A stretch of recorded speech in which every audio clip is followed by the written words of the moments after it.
1, 2, 3. Assalamualaikum warahmatullahi wabarakatuh.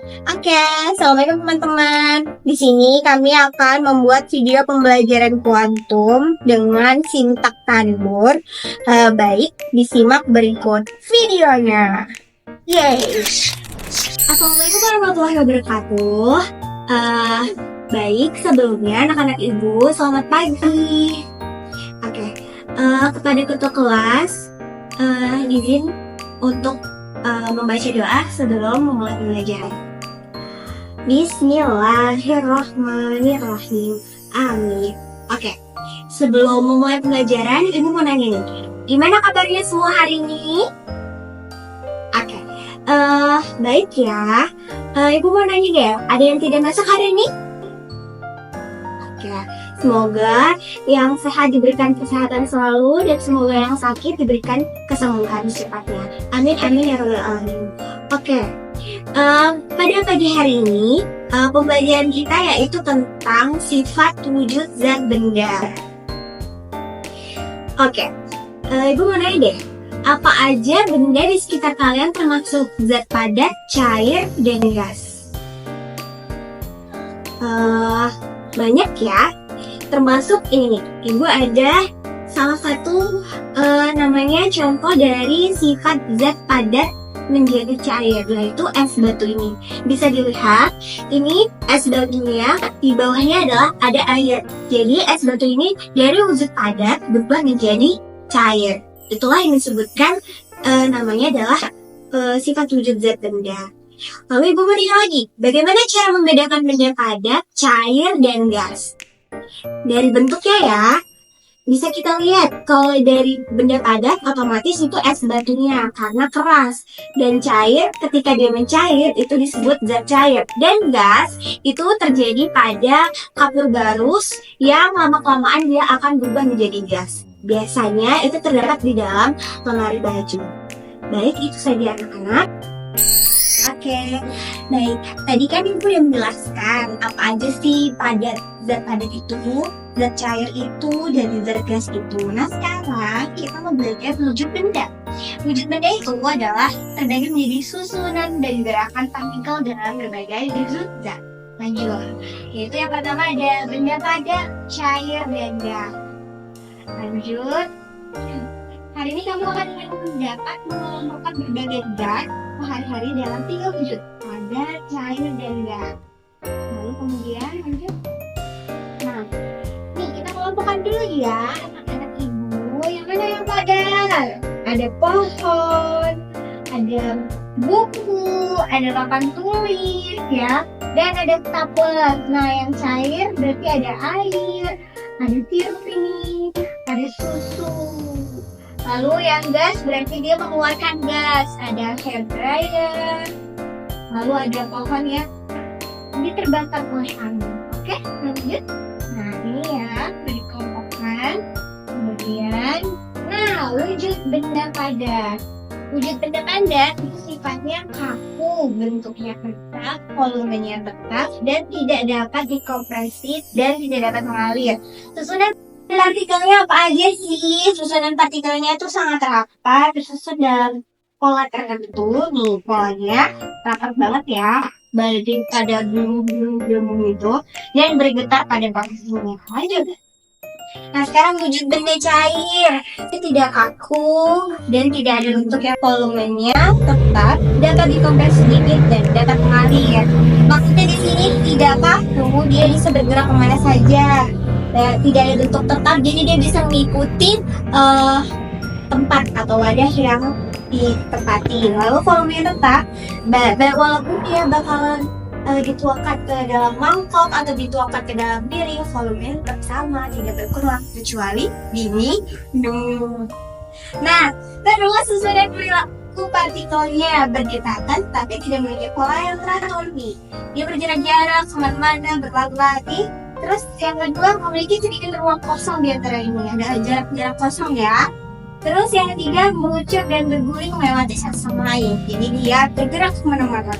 Oke lanjut, benda gas nih sifatnya tidak kaku, tidak ada bentuk yang tetap, jadi bentuknya peraturan, terus tidak ada volume yang tetap, dapat dilokasi dan dapat mengalir. Nah, susunan partikelnya berjarak jauh nih, jauh ya. Lagi social distancing. Terus yang kedua berada dalam garis lurus sampai memantul pada partikel atau permukaan lain dan bergeraknya sangat dekat.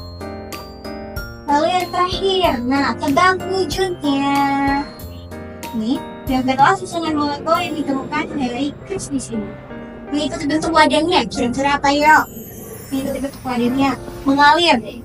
Terus memiliki volume yang tetap, dapat dikompres sedikit. Kira-kira dari ciri-ciri ini apa wujud apa di sini? Ada yang tahu? Jawabannya adalah wujud zat cair. Ya, ini ya. Jawabannya adalah wujud zat cair. Kenapa? Karena dia mengikuti bentuk wadahnya. Jadi setiap dia ditaruh di wadah mangkok, dia akan membentuk wadah mangkok. Lalu dia mengalir dan dapat dikompres sedikit serta memiliki volume yang. Oke, lanjut. Ini adalah yang dapat kita simpulkan dari pembelajaran tadi. Zat padat, partikelnya sangat rapat dan bersusun dalam struktur yang teratur. Partikelnya juga bergetar pada posisinya, contohnya pada beku dan kotak magnesium. Lalu zat cair, partikel tidak disusun dalam pola yang teratur, tetapi memiliki sedikit ruang di antaranya. Partikel-partikelnya meluncur dan berguling melewati satu sama lain. Contohnya air dan jus. Lalu gas, partikelnya berjauhan dan mengisi ruang tempat yang berada. Partikel bergerak cepat, contohnya angin dan uap. Itu tadi pembelajaran kita hari ini.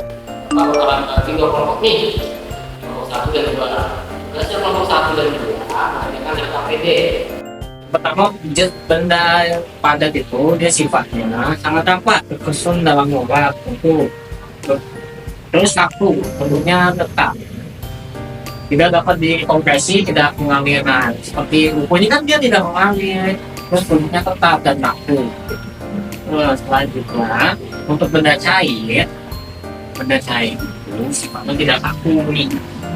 Terus juga bentuknya kan tetap, volumenya tetap, dapat dikompresi, dapat mengalir nih. Dan dapat mengalir kan seluruh dalam gelas ini. Selanjutnya untuk penggagas tadi, dia sifatnya itu tidak kaku, tidak ada bentuknya. Apakah buat bisa tetap dan lepas angin tidak terlihat. Terus tidak ada volumenya, dapat dikompresi, terus dapat mengalir. Lepas angin ini kan dapat mengalir ke seluruh ruangan. Nah, jadi itu saja penjelasan Bapak terkait wujud benda dan selanjutnya bagaimana dan sebagainya. Anak-anak, bagaimana pembelajaran hari ini? Seru atau tidak? Ya, seru ya. Jadi ada benda apa aja yang di benda padat? Contohnya ada buku, ada tempat pulpen. Lalu yang benda cair ada apa saja? Ada air, ada jus. Lalu yang ketiga ada gas. Gas ini seperti angin yang meniup pohon. Anak-anak, siapa yang bisa menyebutkan yang benar-benar benar dari gas, cair, dan padat? Tolong angkat tangan. Ya, beri tepuk tangan untuk yang bisa menjawab. Itu tadi adalah contoh micro teaching dalam pembelajaran waktu. Nah, di sini saya akan menjelaskan sintaks atau langkah-langkah dari waktu itu sendiri. Ada namanya tandur. Tandur ini terbagi menjadi 6, yaitu yang pertama tanamkan, alami, namai, demonstrasi, ulangi, dan rayakan. Nah, selanjutnya saya akan menjelaskan satu-satu. Yang pertama yaitu tanamkan. Di sini guru menerangkan motivasi dan tujuan pembelajaran di awal. Di tahap ini guru bertanya dengan pertanyaan pemantik untuk memantik siswa masuk ke dalam materi sebelumnya. Nah, terus yang kedua yaitu alami. Nah, di sini siswa diberi kesempatan untuk mengalami langsung atau melihat atau mengamati langsung dari alat peraga yang dibawakan oleh guru. Contohnya tadi adalah es batu. Terus namai. Nah, nama ini pada saat ini guru memberikan LKPD yang akan diisi oleh peserta didik. Di sini tujuannya untuk siswa mulai mengenali dan menamai konsep-konsep penting dari pengalaman yang telah dia amati sebelumnya. Lalu yang keempat yaitu demonstrasi. Di sini siswa menunjukkan pemahaman mereka melalui kegiatan seperti presentasi hasil dari LKPD-nya. Dia presentasikan di depan kelas. Lalu ada ulangi. Nah, di sini guru mengulang kembali konsep materi untuk memperkuat pemahaman siswa. Bisa dari pengulangan pertanyaan, kuis, atau latihan mandiri. Lalu yang terakhir ada rayakan. Di sini guru memberikan penghargaan atau menanyakan apa pembelajaran yang didapat atau yang dirasakan selama pembelajaran pada hari ini. Oke teman-teman, jadi tadi sudah dijelaskan kan tahapan dari tandur itu sendiri ada apa aja. Nah, kurang lebihnya kami dari kelompok 2 memohon maaf apabila ada keliruan, mungkin masih ada yang kurang dari video kami. Kami akhiri, wabillahi taufiq wal hidayah. Wassalamualaikum warahmatullahi wabarakatuh. Dadah.